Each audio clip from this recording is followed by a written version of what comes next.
You cannot be a Caitlin Clark fan at this point as a black person. This is what is being said to us. How you can't root for Caitlin Clark? I'm not making it up.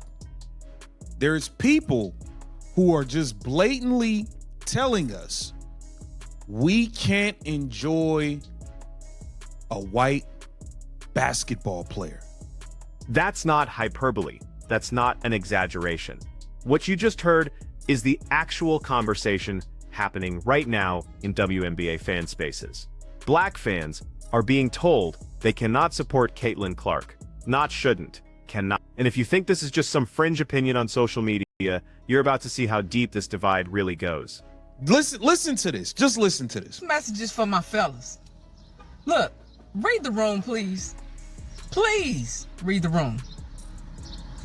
When it comes to this situation with the WNBA, like, if you got something to say about her, I get it. But right now ain't the time to talk about how much you love her. Why not? We're talking about the game. Y'all keep talking about everything else. Y'all keep talking about everything else but the games. Read the room. That's the message being sent to LeBron James, to RG3, to any black male fan who dares to praise Caitlin Clark's game, not her politics, not her personal life, her basketball. And the argument being made is that there's a larger issue at hand, that Angel Reese has been attacked for 3 years, and therefore praising Clark right now is somehow betraying black women in the league. Let's break down why this argument is not just flawed, it's actively damaging to the sport. That girl Angel Reese has been attacked for almost 3 years now. And the optics of you, LeBron James, or you, RG3, saying, LeBron saying, great game, da-da-da-da. So he can't say good game? He can't even say good game. This is crazy. LeBron James tweeted good game after watching Clark play. That's it. No comparison to other players. No commentary on race, just acknowledgement of an impressive performance. And the response was immediate backlash, claiming he wasn't reading the room, that he should have stayed silent, because Angel Reese deserves better. Here's what makes that response so problematic. Talking about, man? This ain't the time for that. Watch the game and keep it moving. RG3. So now we have to be fans in silence. Now we have to pretend like we have to watch the games and make sure nobody's looking. Don't nobody see me looking at these Caitlin Clark highlights, do they? Now we got to do that. We got to sneak and look at our phone and make sure ain't nobody around. Come on, man. Stop it, man. Stop it. This ain't the time for you talking about Angel hating her. This ain't the time. Even though I don't believe it to be true. And even if it is, this ain't the time for that. Think about what's actually being suggested here. Black fans should watch WNBA games in secret.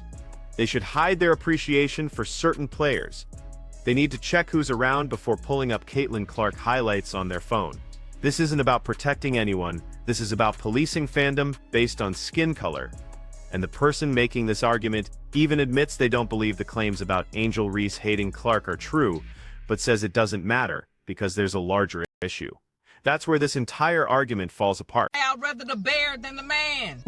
What does women saying the bear than the man? What is it? We're not talking about relationships.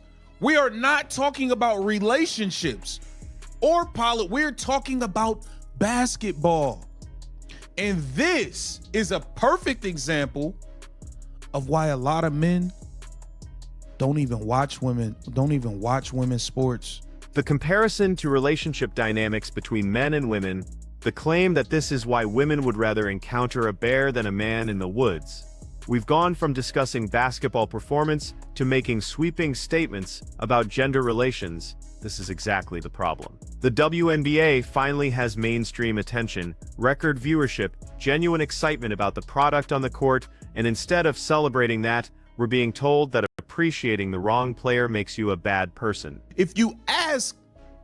I would say if you ask 90% of black men that are being honest who are NBA fans, who's the best player in the NBA? Some people, we all, we have the Mike LeBron debate, but LeBron's older now, so we don't really think he's the best currently. We have no problem saying, hey, I think Jokic is the best player in the league. He's from Serbia. He's white. We don't care. We don't care. We love Luka. We love Luka. We all bombed on the Dallas Mavericks for getting rid of Luka. He's white from overseas. We don't care. It's about the sport. It's about... Here's the reality that nobody wants to acknowledge. When you ask black NBA fans who the best player in the league is, right now, the overwhelming answer is Nikola Jokic, a white player from Serbia, 3-time MVP. Nobody questions that. Nobody says black fans can't appreciate his game because there are black players who deserve more attention. When Luka Doncic was drafted, black fans celebrated. When the Mavericks traded him, everyone criticized that decision, regardless of Luka's race. Cooper Flagg is projected to be the #1 pick in the upcoming draft, the first American-born white player to go first overall since And you know what the response has been from black fans? Excitement about his game. 7. I believe that's the right year. You can correct me if I'm wrong down in the comments. But I did my research. I believe it's since 1977. None of us are saying he shouldn't be the #1 pick because he's white. None of us is saying, I watch men's college. I love Ace Bailey game. I love Dylan Harper from Rutgers. None of us is saying, no, man, you got to take Dylan Harper over Cooper Flagg. No. And Cooper Flagg talk trash, all of that. We love the way he played the game. This is why so many male sports fans avoid women's sports entirely. Not because of the quality of play, not because they don't think women athletes deserve recognition, but because they don't want to navigate this minefield where appreciating one player means you're attacking another, where your fandom gets analyzed through a political lens, where you can't just talk about the game the way you would in a barbershop. You can't just say someone's game is trash or someone else is incredible without it becoming a referendum on your values. This situation is bigger than basketball and has been for almost 3 years now. Angel Reese deserves better. She does. So yeah, fellas, please. So now we are at a point where we are being told as black men who we can and cannot like in sports. We are being told who we can and can't enjoy watching play a game. And here's what's particularly frustrating. The WNBA has spent decades fighting for equality, equal pay, equal media coverage, equal respect for the product. And now that attention is finally arriving, the response is to tell fans they're consuming it wrong, that their appreciation is problematic, that they need to check their motivations before expressing enthusiasm. You wanted mainstream sports culture to embrace women's basketball. Well, mainstream sports culture is about debating who's better, having favorite players, getting excited about exceptional talent regardless of demographics. And not like. It's sad, man. This is sad. Y'all got to get a grip. This is sad. Y'all keep saying, you keep saying, oh, it's bigger at hand. Y'all are making it bigger than that hand. We talking about the sports in the game. And we gonna keep talking about the sport in the game. Y'all choose to continue to make this something else. I'm not gonna play this game with you. So let's address the Angel Reese situation directly, since that's the justification being used for all of this. Yes, Angel Reese has faced criticism. Some of it fair, some of it unfair, some of it absolutely crossing the line into personal attacks. That's wrong. That should be called out. But the solution to that problem is not to tell fans they can't appreciate Caitlin Clark's game. Those are two separate issues. You can defend Angel Reese from unfair attacks and simultaneously acknowledge that Caitlin Clark is having a historic rookie season. These things are not mutually exclusive. I'm gonna let y'all continue to be a part of the circus and the foolishness. I'm not gonna let you trick me into not being able to like and watch who I want to watch. I'm not gonna do that. So the sooner we can get back to the game and stop trying to make it about everything. Like she went and dove all the way to relationships. This is why women say bear to, like, what do relationships? We not dating. What does relationships have to do with this? I mean, it's just ridiculous. It's ridiculous. Put down in the comments what you think. Like, comment, subscribe, share the channel. Here's what this really comes down to. Sports fandom has always been about passion, about having favorites, about intense debates over who's the best. That's what makes sports compelling. When you start telling people their fandom is invalid because of their race or the race of the player they support, you're not protecting anyone. You're not fighting injustice. You're just creating new divisions where none need to exist. The person in these clips keeps saying there's a larger issue at play, that people need to read the room, but what's the larger issue exactly? That Caitlin Clark is white and popular? That's not an issue, that's just a fact. Her popularity comes from her game, pulling up from 38 feet off the dribble, no-look passes, clutch performances in big moments. That's why people are excited. That's why viewership is up. That's why little girls of all races are buying her jersey. If the argument is that black players in the WNBA don't get enough recognition, the solution is to celebrate those players more, not to tear down appreciation for Clark. Promote Aja Wilson's dominance. Highlight Breanna Stewart's complete game. Showcase the incredible talent throughout the league. But don't tell fans they're betraying someone by enjoying elite basketball. And let's be honest about what message this sends to potential new fans. Imagine you're a casual sports fan who's never watched the WNBA before. You see highlights of Caitlin Clark's college career, you decide to check out her rookie season. You're impressed by her game, you go online to join the conversation, and immediately you're told that your appreciation is problematic, that you need to examine your motivations,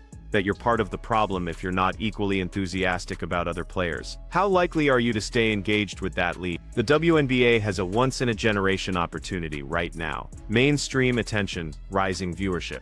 Corporate sponsors paying attention. Young fans getting excited about the sport. And the biggest threat to capitalizing on that opportunity isn't racism or sexism or media bias. It's this kind of gatekeeping that tells people they're enjoying the sport wrong. Sports should be the one place where we can just appreciate excellence without turning everything into a political statement. Nobody's asking you to ignore injustice. Nobody's saying don't call out actual racism when it occurs. But watching a basketball game and thinking a player is really good, that's not a political act. That's just being a fan. The comparison to male sports is instructive here. When Tom Brady was dominating the NFL, nobody told white fans they had to support him, or black fans they couldn't appreciate his game. When Tiger Woods was revolutionizing golf, nobody policed who was allowed to be excited about his success. When Shohei Ohtani became baseball's biggest star, nobody questioned whether fans of different backgrounds could celebrate his achievements. Sports fandom transcends demographics when we let it. So here's the bottom line. You can be a black fan and love Caitlin Clark's game. You can be a white fan and think Angel Reese is incredible. You can appreciate multiple players simultaneously. You can have favorites without it being a statement about anyone else. You can engage with women's basketball the same way you engage with men's basketball. By celebrating talent and debating who's the best, without every conversation becoming about something other than the sport itself. The people trying to police fandom based on race are doing more damage to the WNBA than any critic ever could. Because they're taking the league's biggest moment of mainstream success and turning it into a controversy that pushes casual fans away.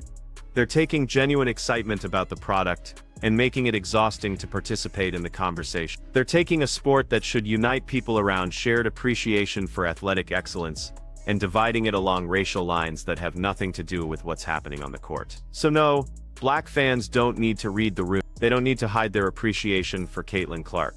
They don't need to pretend they think someone else is better when they don't. They can just be fans. The same way fans of men's sports get to just be fans without every opinion being analyzed for hidden meaning. And if you're someone who thinks that's wrong, if you think fans need to consider all these external factors before expressing enthusiasm for a player, then you're the one who doesn't understand what sports fandom is actually about. You're the one creating the problem you claim to be solving. Because at the end of the day, this is basketball. And basketball is about watching someone do something incredible and appreciating it for what it is. Nothing more, nothing less. So what do you think? Should fans be able to support whoever they want based purely on the game they see on the court? Or is there a responsibility to consider larger social issues before expressing that support? Drop your perspective in the comments, because this conversation isn't going away anytime soon.